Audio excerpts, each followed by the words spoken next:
You clicked this video because some part of you knows. You don't want to wake up one day and realize you lived the wrong life. That doesn't happen all at once. It happens piece by piece, through every silent compromise, every lie you tell, just to fit in, every truth you ignore just to stay safe, until one day you open your eyes, and you don't recognize the person staring back. That's not fate, that's a pattern, and Nietzsche saw it coming.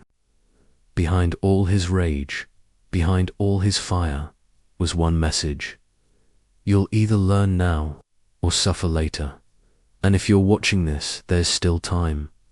Truth 1, you were never taught how to think, only how to obey. From the moment you're born, you're trained to conform.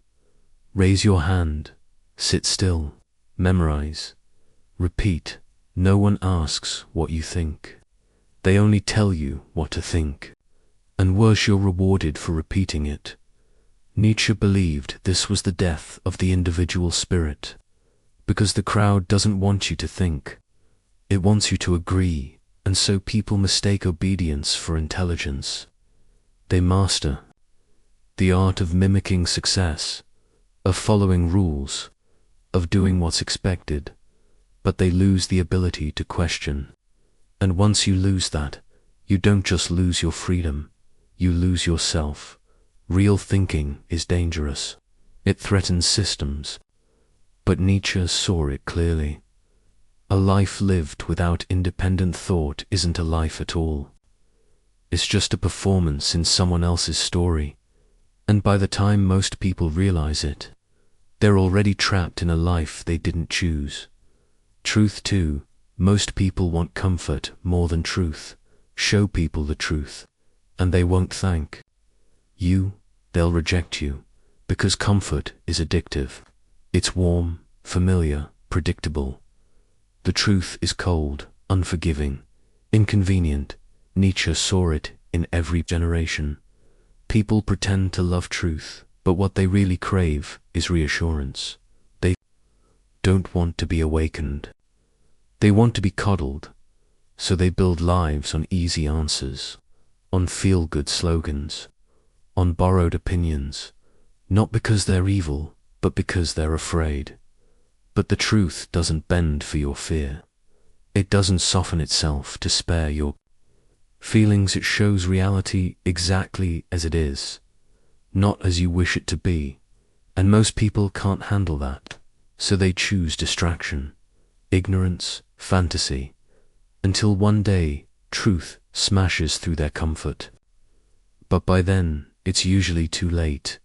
Truth 3, what hurts you is often what reveals you. We avoid pain like it's poison, but Nietzsche saw pain as a mirror, the only mirror that shows who you really are. To live is to suffer. To survive is to find meaning in the suffering. What you fear reveals your attachments.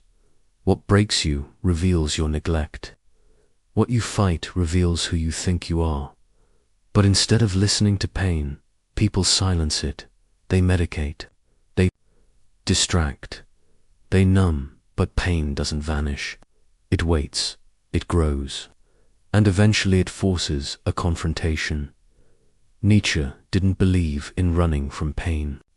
He believed in walking straight into it, because only by facing it can you become something stronger than what tried to destroy you.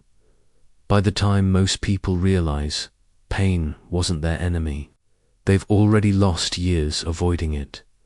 Truth 4, the crowd is rarely right, but always loud. There's something seductive about the crowd. It gives you identity, purpose, certainty.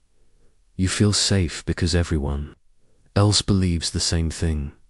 But Nietzsche warned, the crowd is not wise, it is only loud. The crowd doesn't think, it reacts. It doesn't question, it repeats. And the bigger it grows, the more dangerous it becomes.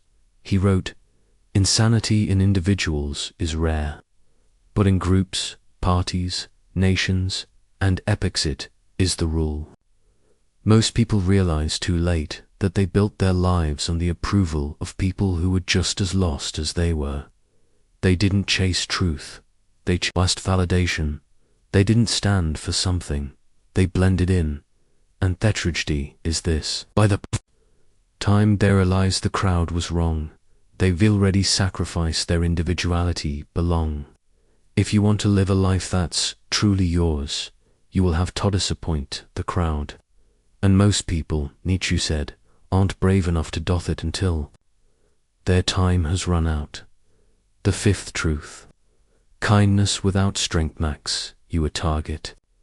You were probably told to be nice, to be polite, agreeable, generous.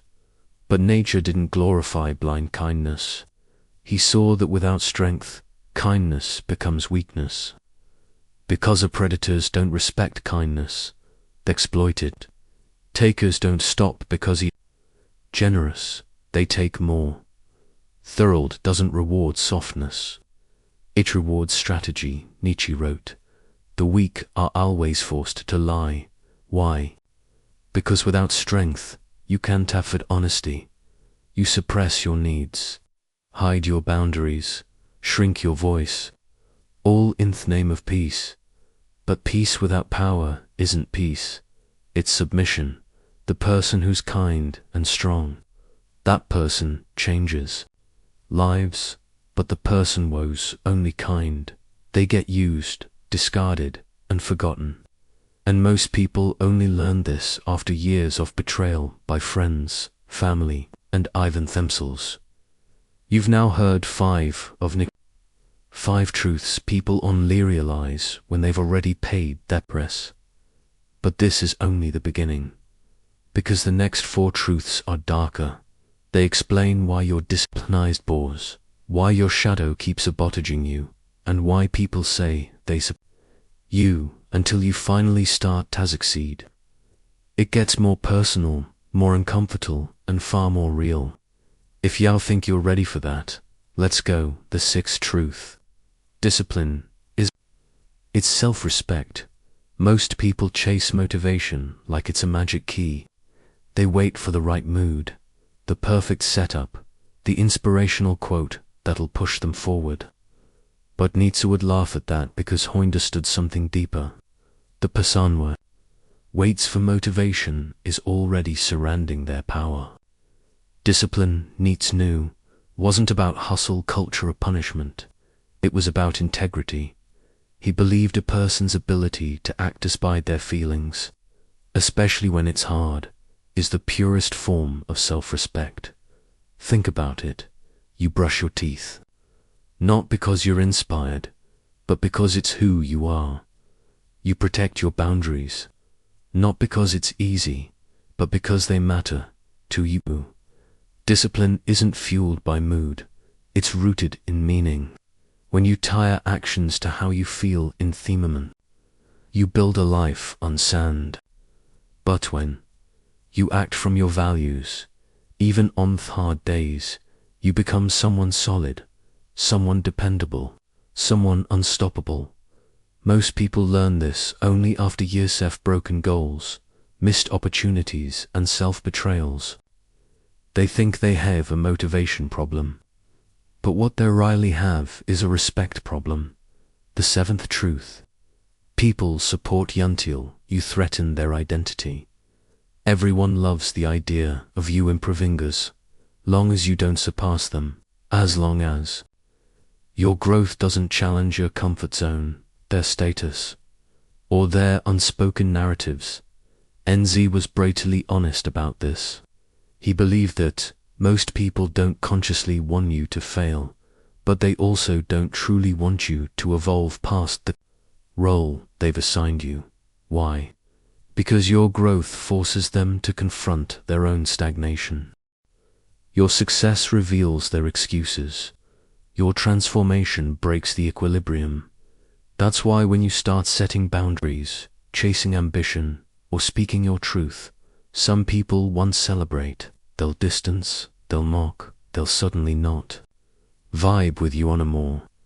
This doesn't mean you're doing something wrong. It means you've stopped shrinking for their comfort.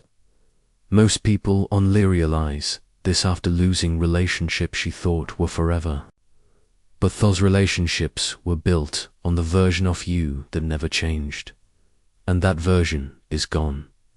The eighth truth. Your shadow will sabotage you if you ignore it. Every honor has a shadow. The hidden self. The parts of you were told not to show. Your anger, your shame, your jealousy, your selfishness. And Nietzsche, just like young Latter, understood that suppressing the shadow inly makes it stronger. The more you reject a part of yourself, the more a control it gains behind the scenes. It seeps into your decisions, your tone, your cravings. It whispers, sabotaging thoughts when things are going well.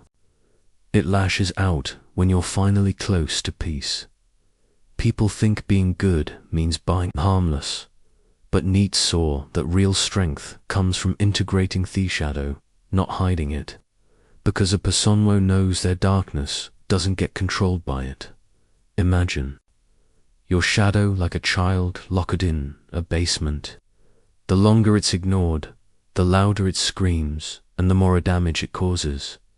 But once it's seen, heard, understood, it stops being a monster. It becomes sire ally. Most people don't learn this until they've destroyed something they loved and realized too late that it wasn't life that betrayed them. It waste unacknowledged parts of themselves as they refuse to face. The ninth truth. You can't think clearly if you're always pleasing everyone. One of the most seductive traps in life is people-pleasing. It looks kind, it feels safe, but Nietzsche saw it for what it truly is, a mask. When you prioritize others' expectations over your own truth, you lose access to your clarity. You second-guesses every word. You overanalyze every decision. You dilute your instincts. People-pleasing isn't generosity, it's fear in disguise. Fear of rejection, fear of confrontation, fear of being alone. But here's the tragedy. The more you please others, the less they see you. Nietzsche believed that to know oneself truly requires disappointing people, not out of cruelty, but out of necessity, because your authentic life will always contradict someone else's vision of you.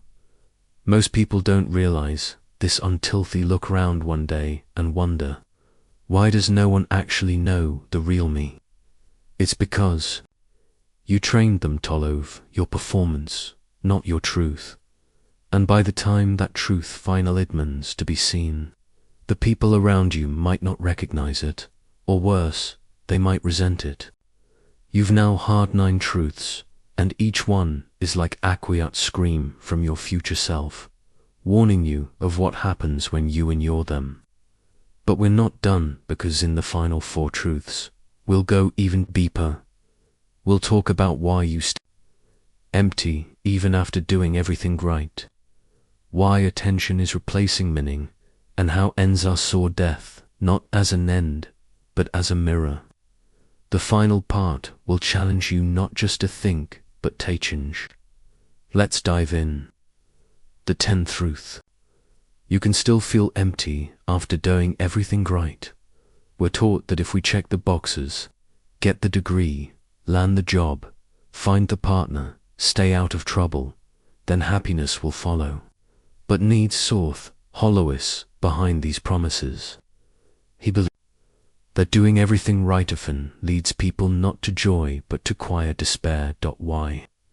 Because you can follow every rule the society gives you and still end up living someone else's idea of a meaningful life. And when you finalize there after years of sacrifice, you expect fulfillment, but what you find is a haunting question. Why don't I feel whole? Nietzsche warned that this kind of existential emptiness comes from mistaking structure for substance, from replacing inner truth with outer validation, from obeying expectations instead of exploring desire. Most people realize this too late, when their life is already built. When there's too much to undo, they either numb the ache or start over. But there's another way. You stop asking, what should I do? And start asking, what's mine to do? That steppeth out of the void. Not more effort, not more success, but more truth. The 11th truth. Meaning is rare and attention is a poor substitute. We live in a world addicted to buying likes, views, shares. It feels like meaning. But Nietzsche would say that's not connection, it's performance. Attention is cheap. Meaning is sacred. And one of the biggest mistakes people make is chasing the former while starving for the latter. Why do people do it? Because it's faster, it's visible, it gives feedback, but it's shallow. And when the spotlight fades, as it always does, what's left? NZ believed that meaning doesn't come from how many people see you. It comes from what you see when you're alone, from doing work that aligns with your rest, from speaking words that matter, even if they echo in silence. Most people don't understand this until they've gotten attention and still feeling down, until they've been praised and still feel unseen. By the time they learn this, they've built a persona. They can't live without and lost a self they barely knew. The 12th truth. Death doesn't steal. It clarifies. We think of death as a thief. It takes time. It takes people. It interrupts plans. But nature didn't fear death. He saw it as a clarifying force because when you remember you will die, you remember what matters. He asked, if you had to live this exact life over and over again for eternity, would you? Most couldn't say yes, and that's the on death. Nietzsche taught is not the enemy, it's the mirror. It strips away the noise, the excuses, the delay. It asks, are you spending your time or wasting it? Are you loving deeply or performing affection? Are you living or just continuing? Most people only wake up to these questions when they've lost someone, when they've faced a diagnosis. When time shows up, not as infinite, but as a closing door. And by then the life and life starts to haunt more than death itself. The 13th truth. Your freedom will cost you everything that was fake. This is Nietzsche's final and perhaps most brutal truth. He believed that to become truly free, not just externally, but psychologically, you have to destroy every illusion that kept you safe. Your false friendships, your coping mechanisms, your titles, your need to be liked. Freedom, he said, is not given, it's taken. And the price everything that's not real, because real freedom is terrifying. It's standing alone in your truth. It's saying no when it costs you approval. It's not needing to belong, because Zavo finally found belonging within yourself. Most people flirt with freedom, they dip their toes in it. But when the shedding starts, when the fake starts to fall away, they panic because it's familiar, even if it's false, feels safer than the unknown. But Nietzsche believed until you lose what isn't truly yours, you'll never discover what is. And most people, they learn that only after years of quiet resentment, after years of wondering, why do I feel like a stranger in my own life? You've just heard 13 of the most painful and liberating truths people learn too late in life. And Nietzsche didn't share these truths to shame or scare you. He shared them to awaken you. Because every one of these truths is a fork in the road. Ignore them and you drift. Live with them and you begin. And maybe you're not ready to change everything yet. That second, awareness always comes before reaction. But if even one of these truths hooks something loose in you, don't let it fade. Comment below which one hit you the hardest. Which one are you And if this video made you feel seen, subscribe. We're building a space for people who want more than surface level advice, people who want to think deeper, feel stronger, and finally live differently. You're not behind, you're just starting with the truth. Asterisk, thanks for listening and watching.